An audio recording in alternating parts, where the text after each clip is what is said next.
ஹரே கிருஷ்ண. ஓம் நமோ பகவதே வாசுதேவாய. நாராயணம் நமஸ்கிருத்யம் நரம் சைவ நரோத்தமம் தேவீம் சரஸ்வதீம் வியாசம் ததோ ஜெயம் உதீரயேத். நஷ்டப்ராயேஷு அபத்ரேஷு நித்யம் பாகவத சேவையா பகவதி உத்தமஸ்லோகே பக்திர் பவதி நைஷ்டகி. முகம் கரோதி வாச்சாலம் பங்கும் லங்காய தே கிரிம் யத்கிருபா தமகம் வந்தே ஸ்ரீகுரும் தீனதாரிணம் பரமானந்த மாதவம் ஸ்ரீ சைத்தன்ய ஈஸ்வரம். ஹரே கிருஷ்ணா. ஸ்ரீமத் பாகவதம் ஸ்கந்தம் 7 அத்தியாயம் 6 அசுரத் தோழர்களுக்கு பிரகலாதரின் உபதேசம் என்னும் தலைப்பில் பதம் 8. துராபூரணே காமேன மோகேன ச பலீயசா சேஷம் கிருஹேஷு சக்தஸ்ய பிரமத்தஸ்ய அபயாதிஹி. Word by word meaning.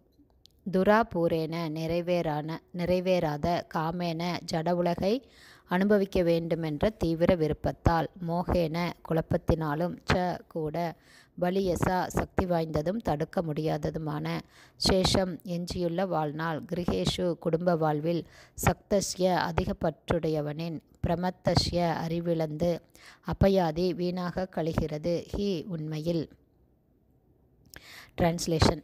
மனதையும் புலன்களையும் கட்டுப்படுத்த முடியாதவன், தணியாத காம இச்சைகள், ஆசைகள் மற்றும் மிகுந்த அறியாமை ஆகியவற்றின் காரணத்தால் குடும்ப வாழ்வில் மேலும் அதிக பற்று கொண்டவன் ஆகிறான். இத்தகைய அறிவிழந்த ஒருவனின் வாழ்வில் எஞ்சியுள்ள ஆண்டுகளும் வீணடிக்கப்படுகின்றன. ஏனெனில் அந்த காலகட்டத்தில் கூட அவனால் தன்னை பக்தி தொண்டில் ஈடுபடுத்தி கொள்ள முடியவில்லை.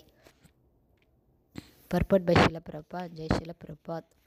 இதுவே 100 ஆண்டு கால ஆயுளின் மனித ஆயுளின் கணக்காகும்.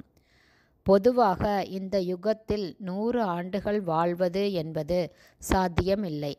அப்படியே ஒருவன் 100 ஆண்டுகள் வாழ்ந்தாலும் 50 ஆண்டுகள் உறக்கத்திலும், 20 ஆண்டுகள் குழந்தை பருவத்திலும், பிள்ளை பிராயத்திலும், 20 ஆண்டுகள் முதுமை மற்றும் வியாதியிலும் வீணடிக்கப்படுகிறார். இன்னும் ஒரு சில ஆண்டுகளே எஞ்சியுள்ளது. ஆனால் குடும்ப வாழ்வில் கொண்டுள்ள அதிக பற்றின் காரணத்தால் அந்த ஆண்டுகளும் கிருஷ்ண உணர்வில்லாமலேயே வீணடிக்கப்படுகின்றன. ஆகவே வாழ்வின் துவக்கத்தில் சிறந்த பிரம்மச்சாரியாக இருக்கும்படி ஒருவனை பயிற்றுவிக்க வேண்டும். பிறகு குடும்பஸ்தனாகும் ஒருவனுக்கு புலன்களை கட்டுப்படுத்துவதிலும் கட்டுப்பாட்டு விதிகளை பின்பற்றுவதிலும் பயிற்சியளிக்க வேண்டும். இல்லற வாழ்விலிருந்து ஒருவன் வானப்பிரஸ்த வாழ்வை ஏற்று வனம் செல்ல வேண்டும் என்றும், பிறகு சந்நியாச வாழ்வை ஏற்க வேண்டும் என்றும் சாஸ்திரங்கள் கூறுகிறது. அதுவே வாழ்வின் பூரணத்துவம் ஆகும்.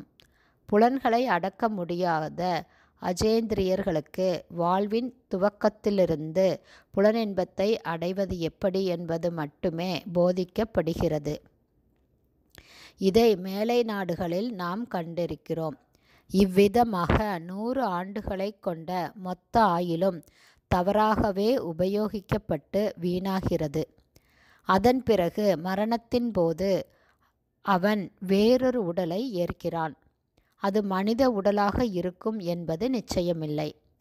தவ விரதங்களை அனுஷ்டித்து ஒரு மனிதனாக வாழாத ஒருவன் 100 ஆண்டு கால ஆயுள் முடிந்ததும் பன்றிகள் மற்றும் நாய் பூனைகளைப் போன்ற உடல்களில் மீண்டும் சிறைப்படுத்தப்படுவது நிச்சயம். எனவே சிற்றின்ப இச்சைகளும் புலன் நுகர்வும் கொண்ட இந்த வாழ்வு மிகவும் அபாயகரமானதாகும்.